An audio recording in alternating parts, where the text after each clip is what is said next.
Selain membuntukan serangan Milan, Inzaghi pun berhasil menyusun serangan kilat yang sangat mematikan. Lalu bagaimana cara Inzaghi lakukan pembuntuan dan serangan kilat tersebut? Temukan semua jawabannya di video ini. Ini adalah video kedua dari analisis Inter versus Milan. Meskipun begitu, kalian bisa menonton dahulu video ini dan setelahnya baru menonton video pertama yang linknya di deskripsi. Sangat disarankan untuk menonton juga video pertama. Untuk itu, yang sudah dibahas di video pertama tidak akan diulang kecuali formasi. Inzaghi masih gunakan formasi 352. Perubahan komposisi hanya terjadi di belakang saat Acerbi kembali bermain sebagai 11 pertama. Posisi pemain yang harus diingat adalah Darmian, Dumfries, Bastoni, dan Di Marco karena akan dibahas lebih lanjut nanti. Pioli tetap mainkan formasi 4-3-3. Absennya Tomori membuat Kiri yang berduet dengan Theo di pertahanan. Posisi pemain yang harus diingat adalah Reinders, Leao, Loftus-Cheek, dan Pulisic karena akan dibahas lebih lanjut nanti. Di laga ini Milan mainkan Krunic di posisi gelandang bertahan. Untuk itu ia terlibat dalam membantu pertahanan dan juga build up serangan. Nah, tugas yang kedua ini yang jadi persoalan. Krunic bukanlah gelandang dengan kemampuan umpan, kontrol bola, dan visi permainan yang tajam, sehingga ia tak terlalu pandai dalam mengalirkan bola dari pertahanan. Siasati hal itu, Pioli pun bangun build up Milan tidak lewat tengah lapangan, tapi dominan lewat sisi lapangan. Caranya sejumlah pemain dimainkan lebih dalam di sisi lapangan. Leao, Reinders bergantian main lebih dalam di sisi kiri, sementara di kanan Pulisic dan Loftus-Cheek. Contohnya pada cuplikan ini. Krunic main di lini tengah tapi bola lebih dipilih dialirkan melalui sisi lapangan lewat Leao yang main lebih dalam.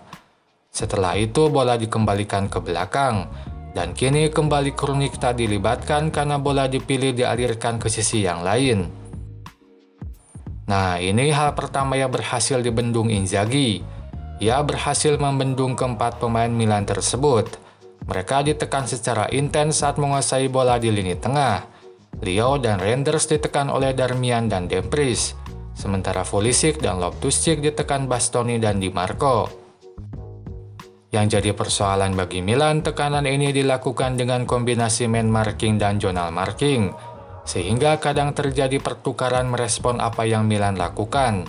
Misalnya di kanan Darmian bisa menjaga Leao bukan Reinders, sementara di kiri Bastoni bisa menjaga Pulisic bukan Loftus-Cheek.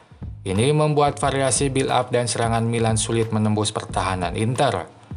Ini pun disadari Pioli.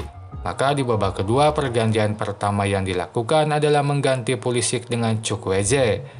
Itu upaya memberikan tenaga baru pada salah satu motor build up serangan yang banyak ditekan.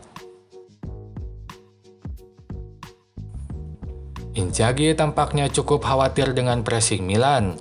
Itu tampak dari lebih banyaknya pemain yang disimpan di belakang saat build up. Bila biasanya hanya 5, kini bisa sampai 7. Ini pun berkonsekuensi pada lini serang. Inter biasanya bisa mensejajarkan 2 wingback dengan 2 penyerang di depan. Tapi kini Di Marco banyak di belakang membantu build up, sehingga hanya Dumfries yang dominan sejajar dengan 2 penyerang.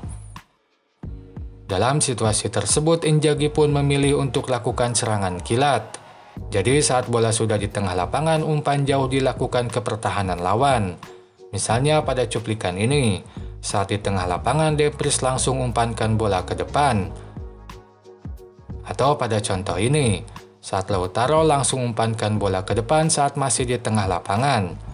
Pola ini pun jadi berbahaya saat umpan jauh tersebut dikejar Thuram dan Dumfries yang punya kecepatan. Namun Inter tidak sebatas lakukan umpan horizontal tapi juga vertikal. Switch ball kadang dilakukan Inter dalam serangan kilat mereka. Bola bisa dialihkan dari satu sisi ke sisi yang lain. Tugas ini dominan dilakukan oleh Calhanoglu dan Barella di laga ini. Itu pun tampak di gol ketiga.